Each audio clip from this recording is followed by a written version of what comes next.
अच्छा सर, जैसे एप्टा भारतीय जननाट्य संघ, आपकी संस्था जन सांस्कृतिक मंच, सफदर की संस्था जननाट्य मंच, तो ये जन शब्द सभी में आ रहा है, कोई खास वजह इसके पीछे? हाँ, इन सारे संगठनों का एक बेसिक फंडा हुआ करता था जी। और इसको आप कह सकते हैं कि एक तरह से थोड़ा सा प्रेमचंद की परंपरा से लेने की कोशिश की गई थी। अच्छा। प्रेमचंद, यशपाल और हमारे अमृतलाल नागर, अच्छा। ये 3 राइटर्स हैं जिनके लेखन से थोड़ा सा इस परंपरा को लेने की कोशिश की गई। वो ये कि आप जो भी कहेंगे और उसके सुविचार कर, जो भी विचार करेंगे और जो भी कहेंगे और जो लिखेंगे, उसके पात्र वो लोग होने चाहिए जो आमतौर पर हमारी। अच्छा। इन राइटर्स ने जन शब्द का इस्तेमाल नहीं किया। हाँ। इन संगठनों ने जन शब्द वहाँ से उधार ले लिया। ये कह सकते हैं। अच्छा। क्योंकि इन प्रेमचंद हों, अमृतलाल जी हों और यशपाल, हाँ। इनकी राइटिंग्स में लगातार सामान्य किस्म के पात्र आपको देखने को मिलते हैं। तो वहाँ से वो जनता से जन बना, वहाँ से जन उधार ले लिया। बस ये है, उसके पीछे और कोई चीज़ नहीं। जो भी पात्र है, जो भी कहानी है, वो आम जनमानस से जुड़ी हो। आम जनमानस। ये बहुत काल्पनिक पात्र और वो उस तरह के बहुत वो ना हो कि वो आम जिंदगी से बिल्कुल अलग ही हो। कल्पना तो होती है। हाँ। किसी भी शिल्प में, नाटक में, सिनेमा में कल्पना तो होती है, लेकिन वो कल्पना उस जनता के यथार्थ से एकदम अलग नहीं होती है।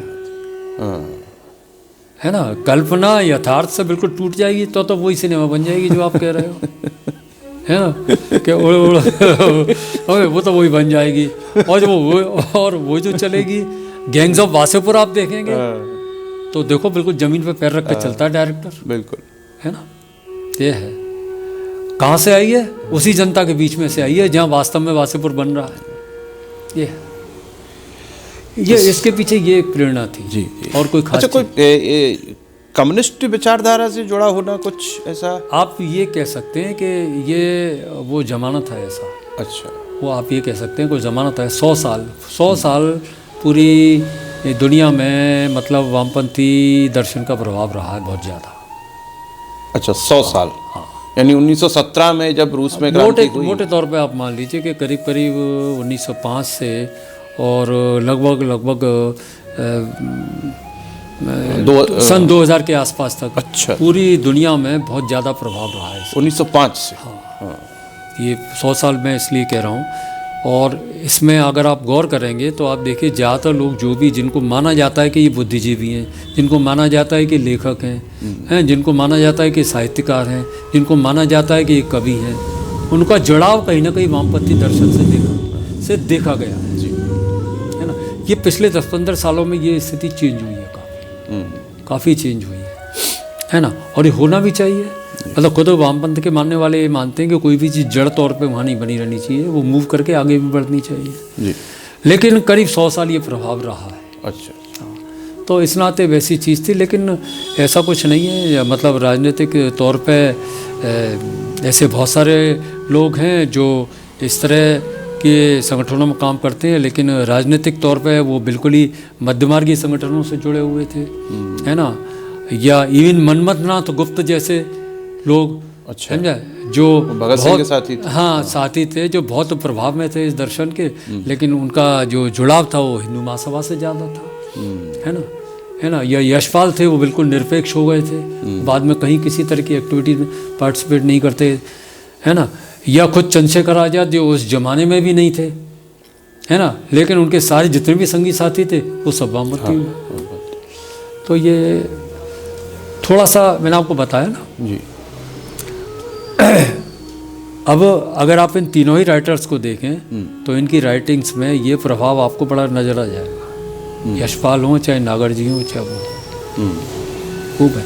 इन्होंने अपनी बातचीत में तो निगेट किया, जैसे नागर जी ने बहुत निगेट किया इस चीज़ को कि मैं इस चीज़ में वामपंथियों को नहीं मानता।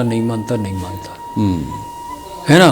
और पूरी दुनिया में इनको मैक्सिमम अवार्ड वहाँ से मिले जहाँ वामपंथी लोग जो है सरकारों में बैठे हुए। रशिया से। क्यों? क्योंकि आपके लेखन में रहा है। लेखन में जी। हालांकि विरोधाभास है और लेकिन प्रेमचंद का पूरा लेखन गांव के मजदूरों किसानों पे है ना। जी सारा जिनके बारे में सबसे ज़्यादा भाषणबाजी कौन करते हैं, वामपंथी प्रभाव वाले लोग, है ना। ये एक वजह है। और थोड़ा सा ये था कि भाई इसमें लिबरेशन मूवमेंट का भी एक हाथ था। लिबरेशन मूवमेंट में भी विद इन कांग्रेस बहुत एक बड़ा धड़ा हुआ करता था। ये एक चीज़ है। ये इसमें आपका सोच गलत नहीं है कि इसमें वामपंथी प्रभाव काफ़ी हावी रहा और कालांतर में उसकी मतलब आलोचना भी हुई और उसको अपने गाँव में लोगों ने अलग भी किया। अच्छा सर, हम आज की भेंट के पूर्णता की तरफ बढ़ रहे हैं। बस एक सवाल और फिर आगे जब भी आपका समय मिलेगा तो फिर यहाँ से आगे हम चर्चा को ले जाएंगे। और आज आपके माध्यम से मतलब आपकी दृष्टि से एक तरह से मथुरा रंगमंच हमने पूरा देख लिया, कहाँ से शुरू हुआ कहाँ तक पहुँचा, और अभी बहुत कुछ बचा है। मैं विशेष रूप से यही कहना चाहता हूँ कि मैं तो उस दौर में समझिए कि एक तरह से आंखें खोली हैं जबकि मथुरा की जनता आधुनिक रंगमंच के स्वागत के लिए तैयार थी। और इसमें जनसांख्यिक मंच और स्वास्थ्य ने बहुत ही अहम भूमिका निभाई। ये छोटी मोटी भूमिका नहीं थी, बहुत अहम भूमिका थी कि आधुनिक रंगमंच का इन्होंने मथुरा की जनता से परिचय कराया, जो कि भगत स्वांग नौटंकी और रासलीला से बाहर नहीं जा पा रही थी। जी तो सर, अब वामपंथ की या उसकी कम्युनिस्ट विचारधारा की बात छिड़ी है, तो एक प्रश्न उसी से संबंधित है और फिर हम आज की वार्ता पूर्ण करेंगे। फिर जो भी आपका मैसेज होगा हमारे यूथ्स के लिए। एक्चुअली अभी क्या हो रहा है कि जैसे एक, मैं किसी को क्रिटिसाइज नहीं कर रहा, बट एक 10 सालों से एक पर्टिकुलर थॉट का प्रभाव धीरे धीरे धीरे धीरे धीरे बढ़ता जा रहा है।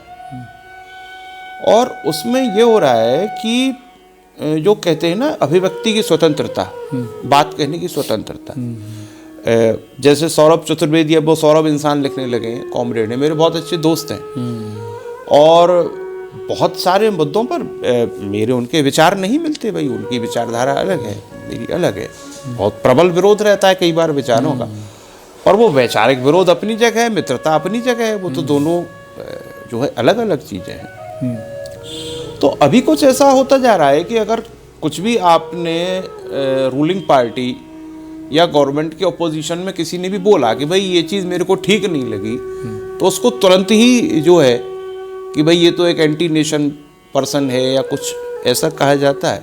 तो एक तो ये प्रॉब्लम क्रिएट हो रहा है, पता नहीं ये आगे कहाँ तक जाएगा।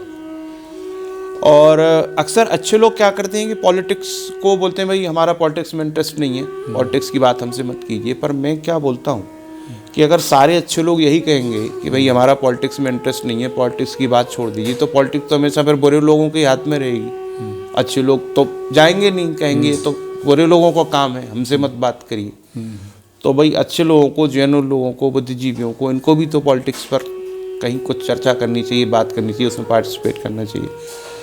तो एक जो कम्युनिस्ट जो विचारधारा है, जैसा कि मैं जानता हूँ कि सिमिलैरिटी, खास तौर से इकोनॉमिक सिमिलैरिटी, आर्थिक समानता,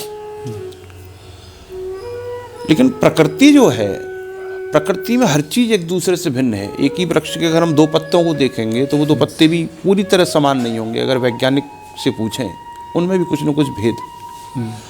हर व्यक्ति दूसरे व्यक्ति से भिन्न है, अलग है। तो क्या ये आर्थिक समानता, हालांकि रशिया में क्रांति हुई, फिर चाइना में भी हुई, अभी तक चल रहा है, लेकिन वहाँ डेमोक्रेसी नहीं। अब रशिया में तो पुतिन आ गए तो डेमोक्रेसी है, चाइना में भी डेमोक्रेसी नहीं है।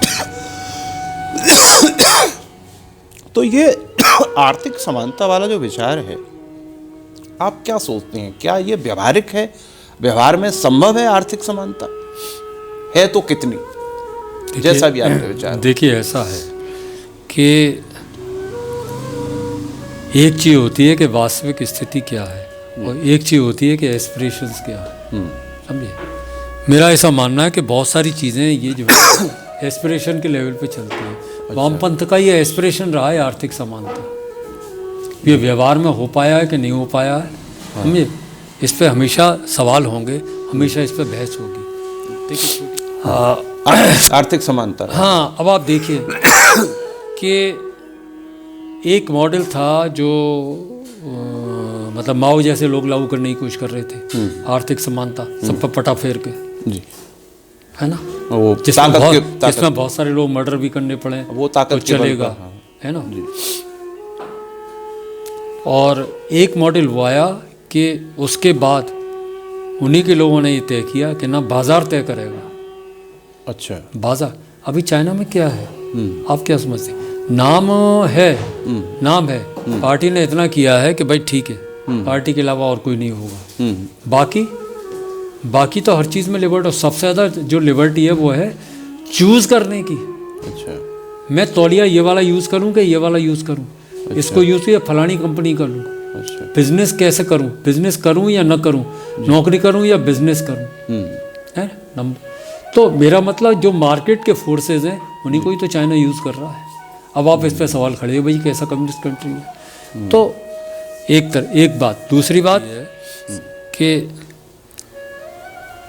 एक बड़ी स्थिति वो होती है कि कोई भी फिलॉसफी जब आती है अपने संग तमाम तरह की नई चीज़ों को लेके आती है, बुद्धिजीवी, पढ़ने वाले लोग, तमाम लोग उसको बहस डिस्कशन करते हैं नई, लेकिन वामपंथ के साथ और ख़ास तौर पर कम्युनिस्ट पार्टियों के साथ ये हुआ है कि इन्होंने बहुत सारी नई चीज़ों को डिस्कस करना ही छोड़ दिया है। अच्छा, ऐसा कुछ नहीं है, और लगातार वही मॉडल चला आ रहा है कि साहब एक पार्टी राज करेगी, चुनाव होंगे नहीं, नाम होगा डेमोक्रेसी का, होगा क्या नीचे डेमोक्रेटिक किसी तरह की जो एस्पिरेशन है लोगों की, उसमें परसिक्यूशन हो रहा है, समझे।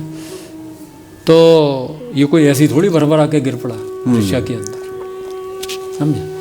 तो आप ये कह सकते हैं यानी रशिया में जो खत्म हुआ कम्युनिज्म, वापस डेमोक्रेसी आई, तो यही सब जो बुनियादी कारण आप देख रहे हैं। उसकी एक बहुत बड़ी वजह है जो पार्लियामेंट्री डेमोक्रेसी के विजाविद कम्युनिस्ट व्यवस्था कर नहीं पाई। अच्छा, पार्लियामेंट्री संसदीय लोकतंत्र की एक बहुत बड़ी विशेषता है कि वो अपने अंदर सुधार करने की गुंजाइश रखता है। अच्छा, अगर आपको आज 10 साल जो आप कह रहे हैं 10 साल के इसमें कोई खामी दिखाई पड़ रही है, तो ये हिंदुस्तान का संसदीय लोकतंत्र ही है जो उसको सही करेगा। कोई पार्टी सही नहीं कर सकती उसको। और कम्युनिस्टों ने क्या किया, पार्टी बने, पार्टी सब काम सही करेगी। नतीजा क्या हुआ कि 70 साल बाद कोई रोने वाला नहीं हुआ। और ये स्थिति यही नहीं है, सभी जगह। चीन के बारे में भी देख लीजिए, आप क्या समझ रहे हैं। जब कम्युनिस्ट पार्टी का महल भरभरा आएगा तो भरभरा के गिरेगा, क्योंकि आज चीन की वो स्थिति नहीं है कि लोग गुफाओं में रहते हैं, गांव से बाहर जिसने कुछ देखा ही नहीं है, 80% आबादी पढ़ी लिखी ही नहीं है। आज हर चीज़ पढ़ गए, लिख गए, दुनिया सूचना का अंबार लगा पड़ा है। हमारे आपके पास वो सूचना नहीं है जो उनके पास मोबाइल पे मौजूद है। सारे काम मोबाइल पे करते हैं। अब आप उन्हें बिल्कुल ऐसे रखना चाहेंगे जकड़ के, ये खत्म होगा एक दिन।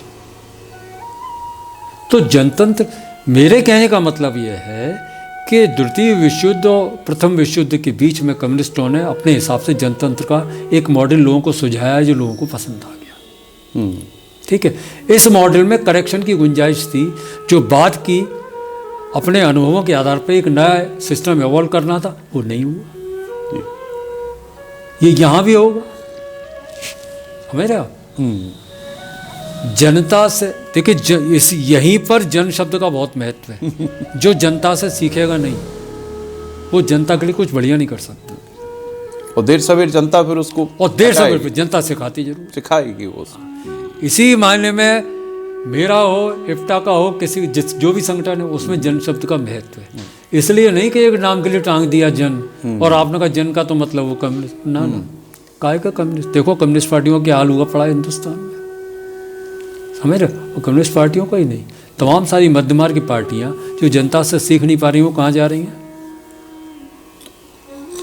तो संसदीय लोकतंत्र की जो सबसे बड़ी खासियत है, उस मंत्र को अगर हम छोड़ देंगे, चाहे वो कम्युनिस्ट हों, चाहे सोशलिस्ट हों, चाहे बीजेपियंस हों, चाहे कांग्रेस वाले हों, कि जनता से सीखना है और फिर जनता की एस्पिरेशंस के लिए काम करना है। अगर ये नहीं है तो खत्म है ये। तो बहुत बहुत आभार सर।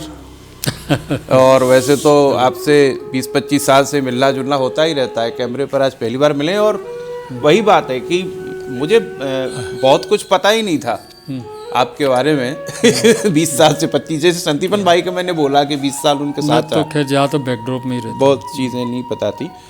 और आज पूरा मथुरा रंगमंच हमने जाना, पॉलिटिक्स पर भी बात हुई, सिनेमा पर भी बात हुई, कितने सारे सब्जेक्ट पर बात हुई।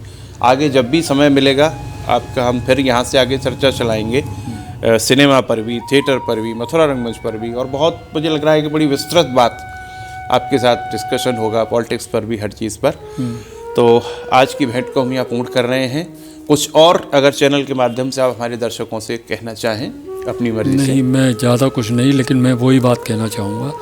दो बातें अभी जो हुई हैं कि एक तो भाई जो नाटक करना चाहते हैं, है ना, वो अपने दिमाग में एक कन्विक्शन के साथ जाएं कि मुझे कहना क्या है, और सामने नाटक करने वाले को मैं बता सकूं, तो नाटक का भविष्य है ना। आप अगर खुद क्लियर नहीं है ना, आपकी खुद का जो अध्ययन है वो हुआ नहीं है, समझे, तो इस बात का कोई मतलब नहीं है।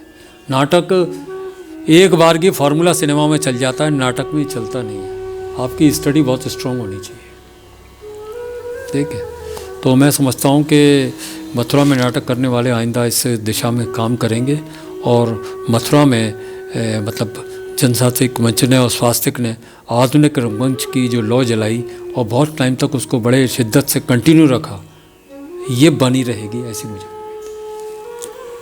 तो बहुत बहुत आभार सर, आज आपने हमें समय दिया। एक बार फिर मैं आपका आभार प्रकट करता हूँ अपनी टीम और दर्शकों की ओर से।